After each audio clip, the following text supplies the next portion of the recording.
Okay, you ready? Yes, sir. So am I.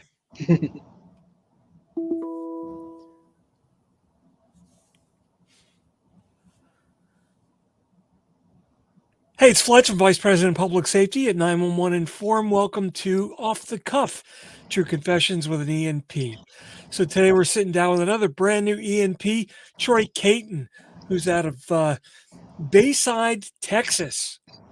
Bayside Police Department, the Assistant Communications Manager down there. Troy, congratulations on your ENP and welcome to the podcast. Thank you. Thanks for having me. So, how long have you been down at Baytown and in public safety? I've been with Baytown for July of this year will be 8 years. Okay. Now, did you start out bottom line as a trainee, or what brought you in there? Yeah, so I moved here in 2015. I did volunteer firefighter from the time I turned 18, and then when I moved here in 2015, Baytown was hiring. I put in for it, and I got the job, and here I am 8 years later. Nice. The what did you think about the job when you first got it? I mean, what made you go after public safety? What was your drive to point you in that direction? Well, being a volunteer firefighter, I always was curious about the other side. I was one of those people that, how could dispatch get this wrong? How could they do this? How do they not have this information? I never really understood it. And then in about, It's amazing, and that yeah, you're on that side, and you're like, it's got to be so simple. But then you get over to this side, yes, and it's like, now you understand what's really happening, right? yep. In 2013, I fell off my truck. It was snowing. I lived in Maryland, and I shattered my elbow, Oh, geez. and it took some rehabilitation to get back. I still don't have 100% strength or movement in it. Um, So I started in dispatch. I had an inn up north. I was there for like 8 months. I didn't do much up there. And when I came down here, I reapplied. Was still having issues with my arm and stuff. So I figured this is a way to be able to continue doing what I was doing, but from the other side. And it was nice having that insight because I never understood dispatch. How could they give me the wrong address? I had no idea. How'd you fall off the truck? Man, it was slippery. So I had just gotten off. I was volunteering. We were coming back from a call, and I had my boots on, and my station, not my station boots, not my bunker gear boots, and they didn't really have good traction. And the bed was wet. It was snowing outside, and I went to jump down, and next thing I know, I was landing on my elbow. So it was fun. That's gotta be I can just imagine. Yeah. It wasn't moving though, right? No, it wasn't moving, but I knew it was broke. I couldn't move it, and I had to have surgery. So now there's a plate holding my elbow together. If not, it would just dangle. Jeez. So It's just unbelievable. It's a dangerous job, but a lot of people end up getting hurt doing the stupid stuff, right? yeah, I mean, I wasn't even on the doing anything fire department related. I was just moving some furniture. We had bought a new couch and shattered my elbow. Wow. So once you got into dispatching, I mean, how long did it take you to realize that this was going to be your career and that this is what you wanted to do?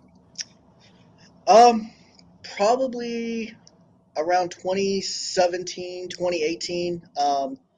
From trying to rehab my arm, I wasn't in nearly as good shape as I was back then. So I wanted to do some type of fire department or police field work, but just I got lazy after I broke my arm. Is probably the best way to put it, and just realized I wasn't fit for it anymore. Um, so I decided to move forward in this career. Nice. So how long have you been a assistant supervisor there or a communications manager? I've been the assistant manager for actually one year officially in the middle of June, about a month from now. Okay. I took interim back in January of 2022. Got promoted June, I think it was like June 14th. It was right before Nina National Okay. last year. I got the official word. So officially almost a year. Not bad. So you have upward mobility possibilities there? There's one more place. There's the communications manager. There's one more potential spot to take on. So You just gonna take preparing him out? myself You gonna for take it. him out? Hey, he's new to our center also. He's been here for a year. I enjoy working for him, and I think we have potential of doing a lot of great things over, both of our times here. Good, good. So you're not going to be putting anything in his drink or anything then? No, no, no, not anytime soon. Not anytime soon. Just keeping your doors open, but not anytime you know, soon. yep. So what drove you to get your ENP? So I've been seeing it. I like challenges. I'm still, Well, you picked a good one for a challenge. I'm still really new in the profession, um, and you know, I just enjoy challenges. So I was like, let me try this, and so I got the material or the handbook, and I opened it up, and I said, this was the bad idea. I tried to study that book, and it was a struggle. I couldn't one or two pages. I was done. I was like, oh man, because it's a information overload from the start. Yeah, yeah. Well, Um, you're a fireman. It's a fire hose. So. yeah, it's a bunch of information, and but I just I saw people had it. I was like, why not? So Now, did your agency pay for your exam? I'm on a board with the 911 group, and Okay. they covered it. Oh, that's good. Because a lot of agencies, they won't cover it, or Yeah, our you got to agency does pay not. for it, and then you can submit it if you pass, right? Yeah, our Uh, agency doesn't cover it, even if we pass. So okay, but you did get it covered from the 911 board, I did get it covered. Yep.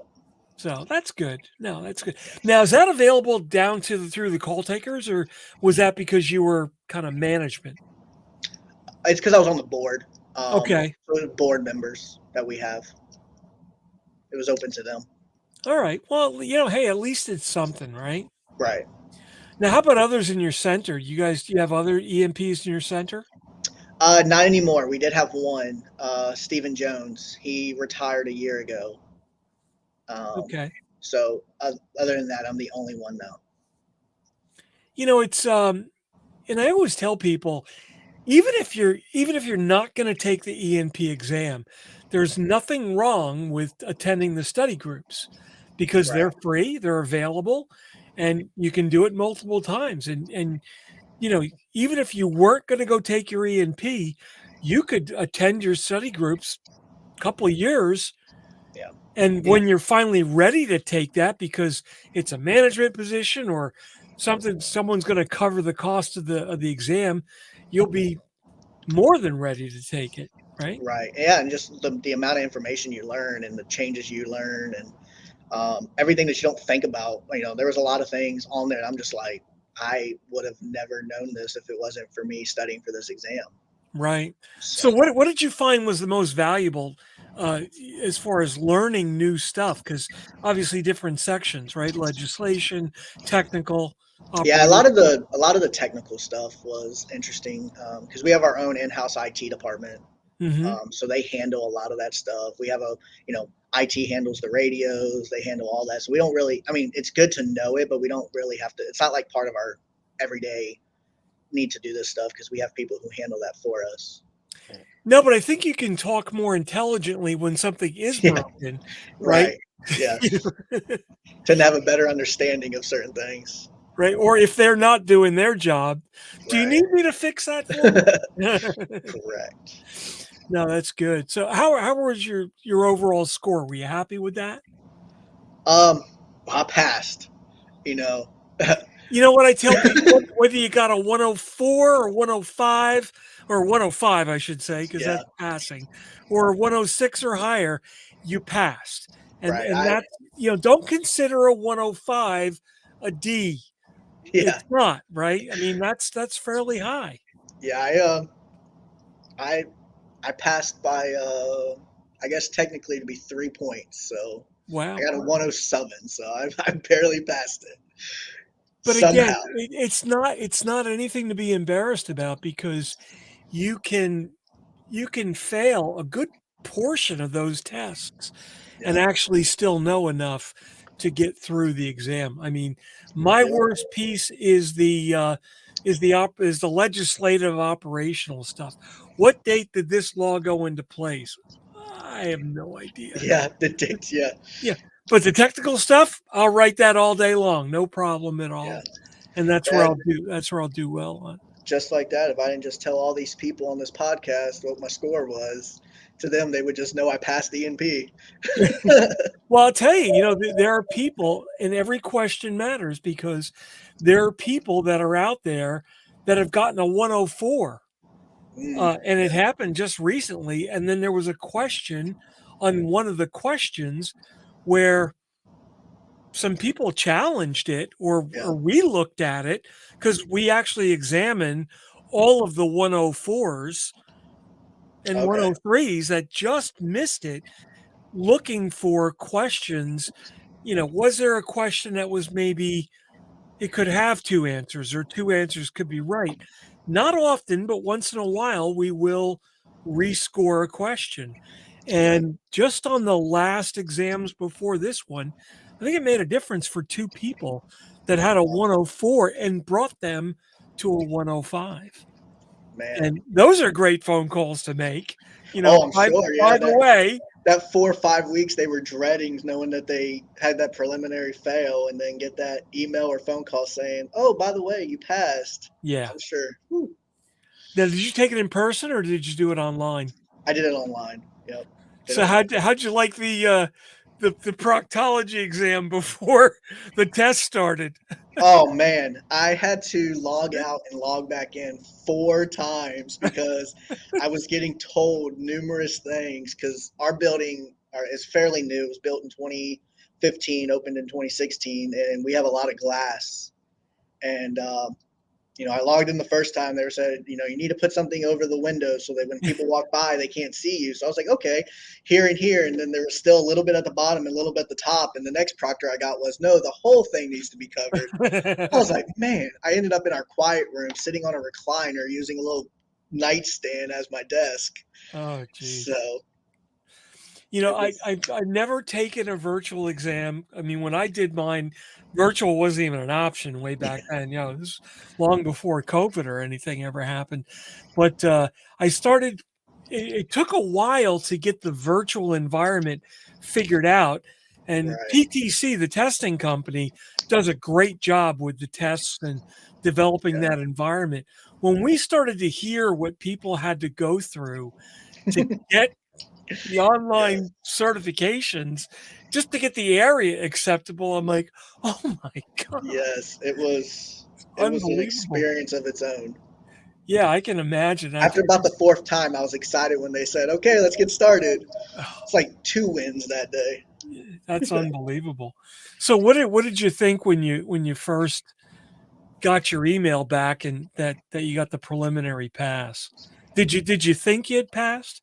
No, so when I went, the way I like to take tests is I go through and I answer every question I know or I'm pretty confident I know the answer to, and Yep. it ended up being like 40% of the exam, Yep. um, and I was just like, this is not good. And But really, that's not bad. If you know 40% right off the bat without thinking, yeah, that's not bad at all. and I probably was just like, yep, this sounds good for the next 60%. Um, so then it was like 30, 45 minutes. I got the email from them saying your preliminary results are available. And I kept trying to log in and it kept saying nothing's there. Well, I was so anxious and stressed that I wasn't reading the whole thing where it said to enter my entire last name. I was trying to do the first 4 letters because that's how I logged into the testing itself. So finally, I got in there and I saw it, and I kind of like stood up in my chair. I was in my office, put my hands on my head, and I was just like, "There's no way." I, man, it was crazy. there's nothing like that feeling. And I took the test physically 2 times, one for the initial exam and then one my first recertification I sat for the exam. Hmm. And there is just nothing like that feeling of, of passing when you first pass that test. Right. It's unbelievable. And you just want to shout it out to the world. Yes. Yeah.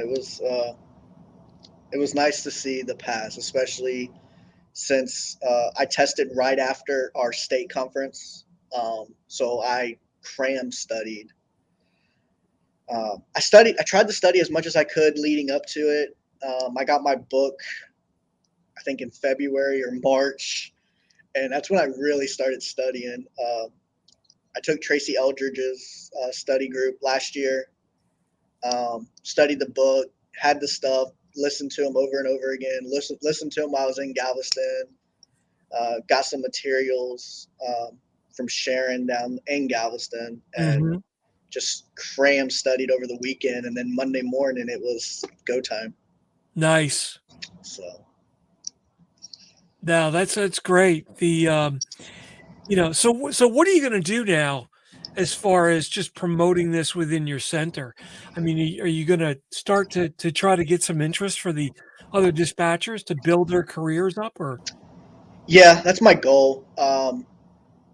I got my CMCP last year in Louisville, okay. and since then we've sent two. Well, we sent two others to CMCP, and the goal is to start pushing this stuff.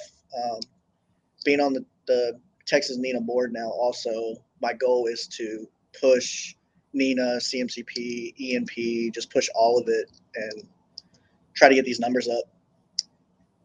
So what I mean, did now when you took your CMCP, they actually go through the ENP a little bit towards the end of that, from what I I understand in think the they first touched book. based on it a little bit, gave us a little bit of knowledge on it, and I was just like, "There's no way." And It's funny because some people see the CMCP as harder than the ENP, and then others see the ENP as or the CMCP is harder, right? It's one or the other. I'm uh, not sure. I It's love CMCP. I thought it was the easiest. It was an easy class for me. I enjoyed every bit of it, and I definitely it's learned a easy, lot. but it's a lot of information, though, It right? is. Yeah, it was a long week. Luckily, I did it in Louisville during National NINA for the pre-conference. So, I was away from my element. I had nowhere to go. I had no home life that I had to worry about in the Hmm. evening. So it made it real easy just to focus on CMCP and making sure I got the work done. Who was your instructor in Louisville? Who did that session? Paul Hicks. Okay. Yep. Paul does a nice job. Ty does a great job. Ty got that all started, Yeah. really, when that program first came out. And but the no the whole training initiative at Nina, I think, is pretty good. They've really beefed up that program and what they offer and all the career opportunities that they afford people now. Yeah. It was it was good. I think I learned a lot from CMCP, which helped some of the stuff in ENP also. So it all comes together in the end. So, what did you use? How did you find studying for ENP? I mean, what tricks did you use to kind of absorb that material? Um, well, like I said, I took Tracy Eldridge's class last year, and then I got the materials for this year, and she always has all types of tricks and everything that she has to make people remember things. One of the biggest things that stuck with me was her little trick with the interlatas and the intralatas and the rah rah and all that stuff. You want to celebrate these people. I think I actually said that while I was testing. I kind of made a comment like rah rah. Okay, this makes sense. Um, See, Tracy is like a sister to me, first of all. yeah. And I love doing these podcasts because a lot of people go to Tracy's class, and I get to trash her because of that. But no, she comes up with the now. I'm a real technical guy. That's Mhm. how I think, and she comes up to me. How do I explain this simply so people who aren't technical can grasp the concept? Yeah. And she comes up with this off the wall stuff. And I'm like, you got to be kidding me. But you remember the off the But wall people stuff. remember it, and it's Yes. like, oh my God, whatever it takes, man. Yep. And Yeah. it's the intro lot of the rah rah. That's one of the ones. Yes. Yeah. So there was that, and then Quizlet. There's a lot of stuff out there on Quizlet now, Yeah, and see that was a phenomenon. I never experienced anything with Quizlet, yeah, and uh, everybody uses Quizlet these days. yeah. It's the way they have it set up. With flashcards, they have practice tests you can take. There's so many different things, and it mimics the ENP exam so closely for the people who developed that. And their ability to remember some of the questions they had and that kind of stuff. Hmm. Because even like 20 minutes after my exam, I couldn't tell you a single question that was on my test. I was Yeah. stressing out so bad. I don't remember any of it. Uh, but it it all worked out. No, that's good. That's good. I mean, it's it's there to test a very difficult skill set, and it's a really important concept and to learn when you're Right. doing this. I mean, all in all, now, I'm a little jaded because on the NIB we write the questions, and we really spend a lot of time every single year. Once we pull the two tests that are going to be used for that year, we go through every single question and every single answer, Yeah. and we take the test and we both tests and we make sure that those questions all hit. We try to shoot for an 80% mark of, Yeah. of people getting that correct. Yeah. And that ends up coming up with a great test. And for the questions that are way too easy from the past, we make those a little harder. And the ones that are really, really hard that nobody's getting, well, that's not really tested anything either. Yeah. So, we reword and rephrase to make sure that we're creating people to think.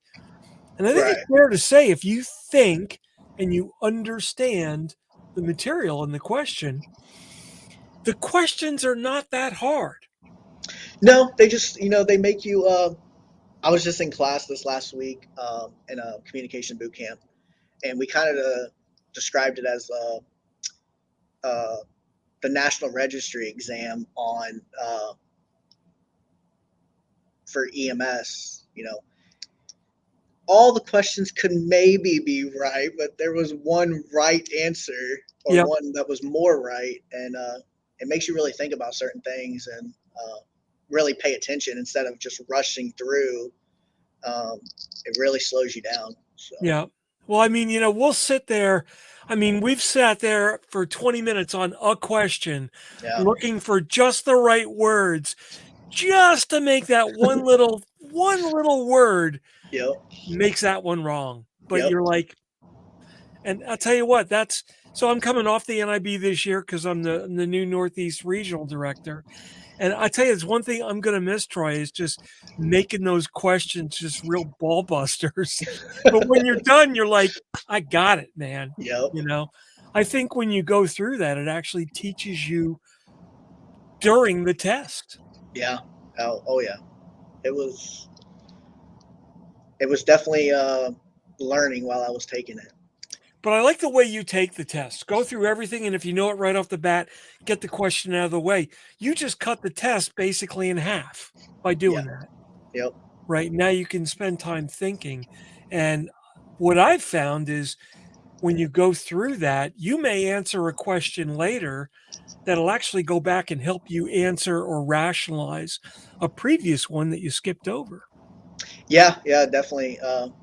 Because you start to piece things together a little bit, and you're like, oh wait, hold on, let me, you know. What So was the hardest thing for that exam? in reference to like when it came to like the questions and stuff. Yeah, what was do you remember anything that was just like a real stumper that you just I got Uh, that wrong, whatever. It's like I'm big. sure it had something to do with technology. Yeah, I mean, literally, that's probably how I answered the question was just like, yep. Uh, a lot of the technology stuff because I'm not, the best when it comes to technology. and I'm still trying to learn all that back end aspect of it, especially with like the waves and all that. But I'm sure that was probably my hardest. Okay. But well, now you know where you got to study, Yes, right? yes, And where you can build up your career. And then, like I said, that's so in a way that even taught you something right there, just in the testing. oh yeah, yep. I mean, even little things that I didn't know, now I do just from studying and looking at the book and understanding certain things. So Yeah, it'd be interesting to go back now and sit through a couple of training classes again, just to see if you have a different outlook, right, yep, especially if they're doing something on the technical side, right? Go through and just, yeah, I know that now. yeah, Gives you a better gauge. Like I said, what I like is all the training classes, whether it's Mission Criticals, Tracy's, the one in Florida, the resource library out in Colorado, it's all free, yeah, right? So if yep, you don't take advantage of that, you're really wasting time. absolutely. Yeah, there's many different programs to take advantage of, and uh, I wish I would have done more myself. But I just hit Tracy's when I could. I couldn't make it to every session, but luckily she records it. She gives you access to it, and They're not you worth it. They're not worth it. She really doesn't do that good of a job. know, She's cranked out more ENPs.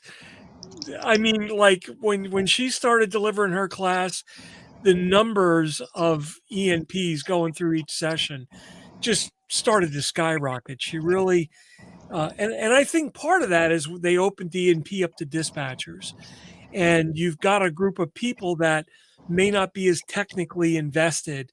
So I think her mhm, teaching method of catering to that group got a lot of those people through right, to where they would understand it. So it's kind of like the perfect storm there. But yeah. this last group, there were 42. Oh wow, And, sometimes I can remember when there's as little as 20 or yeah, 30. So, yeah. I did. I looked at the list the other day when it came out. It was a pretty good list. yeah, no, it was probably one of the bigger ones, I think. And it seemed to be this one seemed to have a lot of people down in your region for some reason. I don't know why, but just a whole bunch of people from Texas I noticed showing up on there. Yeah, we're trying to we're trying to get our numbers up down Yeah. here in the great state. So and you guys have a lot. You have a lot going on around public safety. Alyssa's law is coming into play. Yep, I know they're making that's going in through the Senate now, and then they're waiting for that to pass so the government can sign that. And you guys have your fair shooting of active shooters these days with everybody. It's getting yeah, ridiculous, right? yes it is. Yep. And it's so what do you think of the career? You going to stay in it? At this point, probably. Yeah. I mean, I I've Would you worked. consider yourself a lifer? I mean, yeah. Uh, I didn't think I'd ever, make a career out of dispatch. And but I actually really enjoy what I do now. Especially with today's society, it's easier, and some people may say safer on this side. Um, Especially, I have a little one at home now, so I've given up volunteering. So this is where my sole focus is now. Well, you fall off the truck anyway, so Yes, yeah.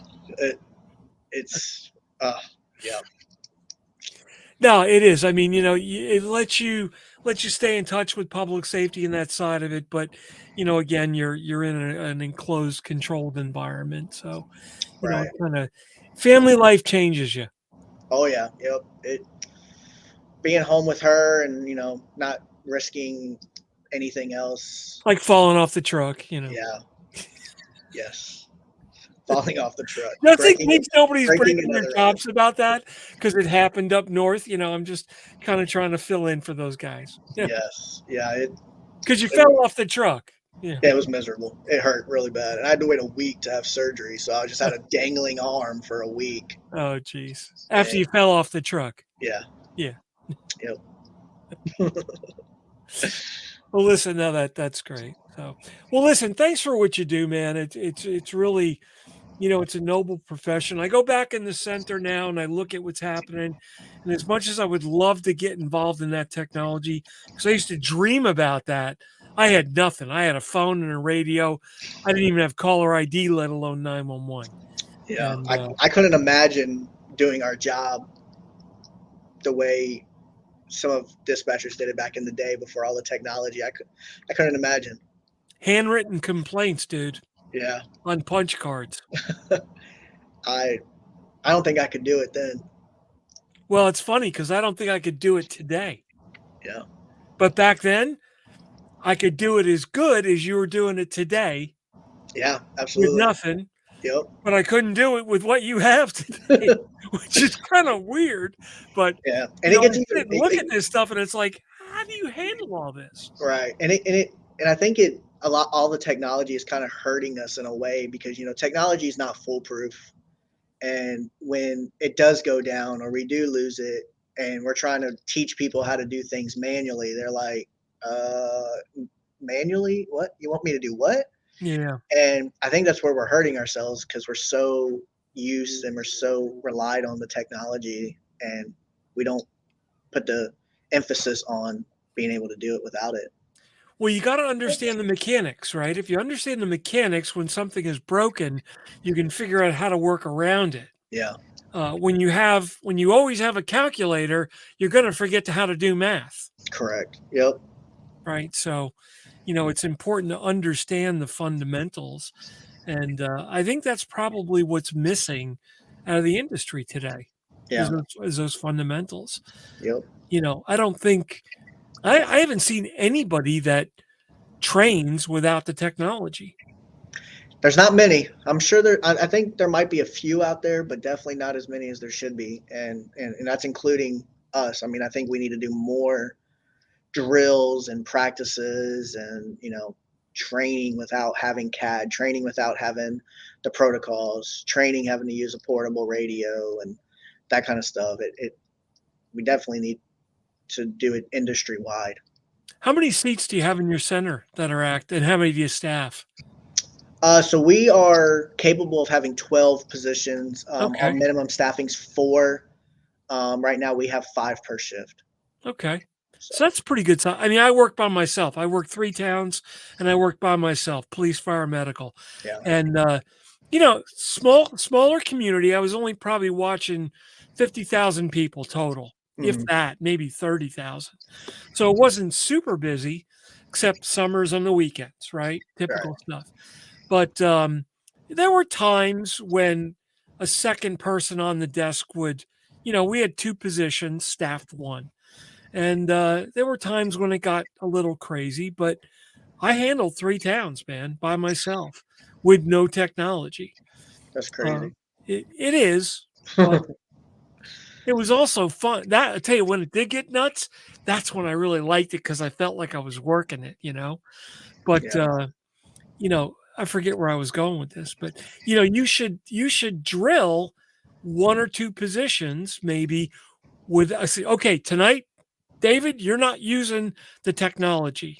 You're on manual all night, knowing you got 3 or 4 other guys right there, and you can Right. turn the technology on if it gets nuts and, Yeah. you know, no Yep. sense of doing this, right? No sense of getting people hurt.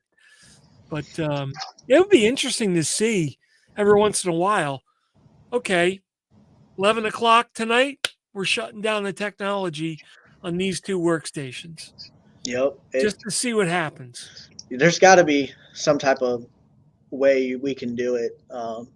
Because when we shut down the technology, it affects the field. So there's got to be maybe even if they come in like on a training portion, right? Pay them some overtime and do this like you would. You're not actually doing it, but you'll do it, manually or something. Sure. Just because the field responders, they want their MDTs, so they want that information.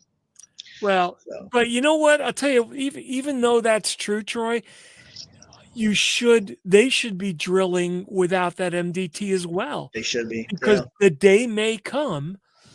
And again, it's always when you train when the technology is working, you can always go, okay, we got to work out some policies here. This isn't working. Let's go back to the technology so we don't hurt somebody. Right. Yep. But boy, we learned that. Thank God we found that out in training instead of when shit was hitting the fan and we can't turn the technology back on. Right. Yep. Right. So now you got some kind of backup plan in place. I don't think people train enough when systems are down. No, people, I can honestly say in my 8 years, we have never lost CAD that wasn't intentional. Oh, you better find some wood to knock on, buddy.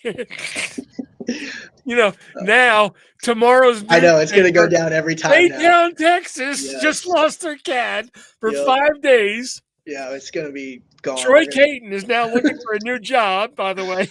Yes. If anybody's hiring, I won't say it at your place. Wow. Well, that was dangerous for you to say. 8 years. I can, I say that with, assurance. Our CAD is, it's reliable. So thankfully. Boy, you love flirting with disaster. I do. I love, quiet. Ladies and gentlemen, you had it right here. Troy Cayton. Yes. Assistant Communications Manager at Baytown Police Department. Just love said that he is bulletproof. I love the quiet word. When I was on shift, I would say it all the time. It was one of those things. I liked playing around with those words. Oh man, I liked being busy, man. It made the day go by a lot quicker. You got a set. That's all I can tell you. So. Well, good luck in your job search once they yeah. walk once you CAD out goes the door. down and I get laid off. Yes. If anybody's hiring, I promise I won't tell you. I won't say it. Well, listen, man, congratulations on your ENP, and thanks for sitting down and chatting with people. What's a couple final words of advice for people that are thinking about their ENP? Honestly, just go for it. Get the study guide. Don't try to talk yourself into it, because the more you try to talk yourself into it, you're going to talk yourself out of it. And just do it. I mean, honestly, people say it all the time. It's probably really cliche, but if I can pass it, anybody can pass it. I'm a horrible test taker. I've always been a horrible test taker my entire life. My state exam, when I got my EMT certification, I was, the 70, 72, barely passing. And, it's, more than you think you know. That too. Once you see it, you're like, oh yeah, I know this. But just, get the materials, do the study, and just go for it. And don't talk yourself into it, because you're just going to talk yourself out of it. No, that's great. And again, it doesn't matter if you passed by 1 point or 20 points. You passed. Yep. The passing score says this is appropriate. Yep. For the certification. It doesn't matter. And you never have to take it again if you don't want to, as long as just keep your points active. So, well, that's the other thing, right? Start counting your points now. And Nina is actually coming up with an online tool eventually where you're going to be able to track your stuff online. Oh, that'll be a lot easier. When it's time to get your research, you go, what do I got? What do I need? Yeah. And then because that's the biggest problem. Submit it in the system and pay the fee. Yeah. Yeah. Be a lot easier. So, but I think it's still good to take the test again every once in a while, though. Well, if I fail, do I lose my ENP certification? Yes. Yeah. Yeah. Maybe once I retire and it's not that big of a deal anymore. That's a good question. So if you failed the test, but you had the points, right? Boy, you know what? I'm going to have to ask about that. Right. If I have the points to cover it, but I just test it just because, do I lose it, even though I have the points to recertify? Or would you have to pay for 2 tests? That's never come up. I'm gonna ask that question. That's a good one. See, there you go. Wow. I'm telling you. Doesn't matter who you are, you learn something every day in this industry. Yes, sir. All right. Well, Troy Cayton, who used to work for Baytown Police Department before their CAD went down. Yes. Yes. Brand new ENP. Thanks so much for being on the podcast, dude. Congratulations. Best of luck. And hang in there, man. Yeah. Thank you. Thank you for having me. All right. Good We'll talking. talk to you later. Have a good day. Good one. Bye-bye. Yep. All right. Excellent. Nice.